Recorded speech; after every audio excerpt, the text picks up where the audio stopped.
Number two, some of them come forward and beat their chests. Is that allowed? Where does it stem from? Some say it stems from the granddaughter of Muhammad by the name of Zainab, who slaps herself viciously when she hears the news of her brother's martyrdom. Others say no, it's a cultural act. You'll see them walking and going like this. When they go like this, there are extremes to it. There are some who rip off their shirts and go out publicly and do it. Is that what the scholars tell them? No. In every school in Islam, there are certain bands whose culture outweighs their religion. And however much you'll try and tell them that there are certain actions which are going a bit extreme, they won't listen to you. There are some who use chains and hurt their backs. There are some, how many of you have seen the following sight of getting a sword and striking your head? The scholars come forward and state, you are harming yourself, it is haram. But unfortunately, what the scholars state sometimes goes in one ear, out of the other. And that if you now come and tell someone that you are flagellating and it's wrong, they will not listen.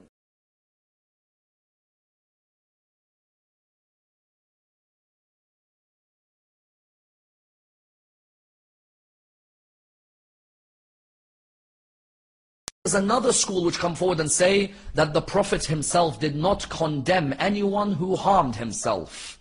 In which way? They bring forward this proof that there was a companion of Rasulullah by the name of Uwais al-Qarani.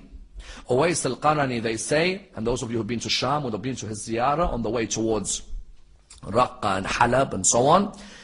They say that this companion of Rasulullah, he had never met Rasulullah. He never saw Rasulullah.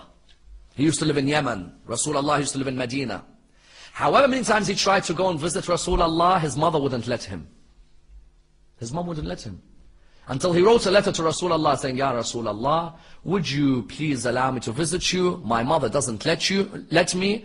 Rasulullah replied to him, visiting me is sunnah. Obedience to your mother is wajib. Until his mother one day allowed him. When he came to Medina, Rasulullah was not there. Where was Rasulullah? In Uhud. He asked, how is Rasulullah doing? The reply was, Rasulullah, his teeth have just been broken at Uhud. Because you know, Rasulullah was positioned alone with Ali ibn Abi Talib and Abu Dujan al-Ansari and al-Harithi on the mountain. They attacked his teeth. The narration says he picked up a stone and he broke his teeth with the stone. When Rasulullah came back to Medina, Rasulullah said, I smell the fragrance of paradise. Has Uwais al-Qarani been here? He hadn't even seen him, yet he said, Uwais al-Qarani will have the same intercession as two of the biggest tribes of Arabia. That's how prominent he'll be on the Day of Judgment, that he can give shafa'ah for tribes the size of Rabi'a and Mudhar. Therefore, they will use this to say, Rasulullah didn't condemn this, why are we then condemning? Azadari. In Surah 51, verse 29 of the Quran, Sarah, the wife of Prophet Ibrahim, as you know, for years she could not have a child. She told Ibrahim to marry Hajar. Hajar gave Prophet Ibrahim Ismail. Later on in her life, at a very old age, she was told of news that she would have a child. The Quran describes what she did. The Quran says, فَصَكَّتْ وَجْهَهَا وَقَالَتْ عَجُوزٌ عَقِيمٌ. She slapped herself viciously and she said, me, an old lady, a barren lady, I'm going to have a child?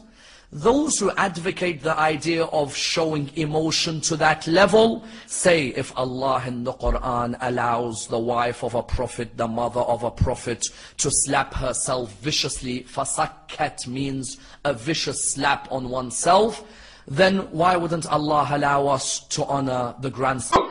Number 3, in the world of hadith, even before you examine this word huzn in the Quran, you find in the world of hadith, Allah subhanahu wa ta'ala showed for us that Rasulullah Muhammad sallallahu alayhi wa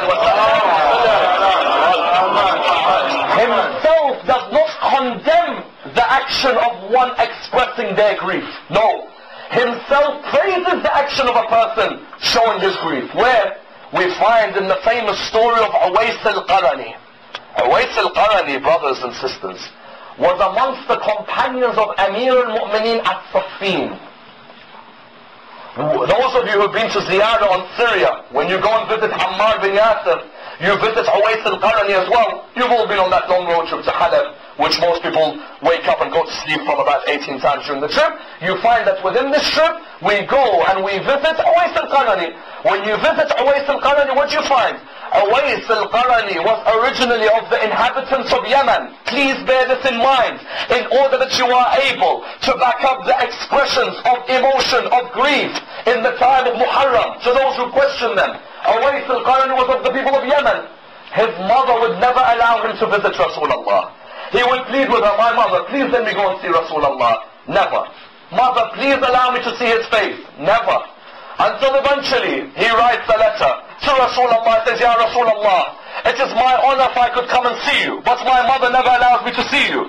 Rasulullah replies back to him, listen to the honor of Rasulullah. He replies back to him by saying, seeing me is sunnah, whereas obedience to your mother is wajib. Seeing me is sunnah. Obedience to your mother is wajib. When your mother says you cannot see me, you cannot see me, even if you love me. Your expression of love from where you are is good. One day his mother allows him to go and see Rasulullah. But on what condition? On the condition that you do not get off your horse.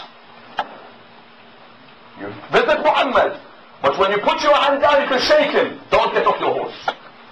He gets there. When he visits Rasulullah, he gets to Medina. He says, I've come to see Rasulullah. They say to him, Rasulullah is in Uhud. He says, what's the news? What is happening in Uhud? They reply, Rasulullah's teeth have been broken by the enemies in Uhud. In Uhud, when they left the mountain, Khalid ibn al-Walid and the rest of the opposition came round, attacked Rasulullah. On that day, Amir al-Mu'mineen, with a couple of other companions, defended Rasulullah. Yet Rasulullah on that day, his teeth had broken from the strike of one of the opposition. The hadith narrates, Uwais al-Qarni picks up a rock and says, in honor of Rasulullah, I will strike my teeth. One by one, he strikes his teeth out of his love for Rasulullah. When Rasulullah returns, the first thing he says, having returned from Uhud, is, I smell the smell of Jannah coming from Yemen. What do you mean, Ya Rasulullah?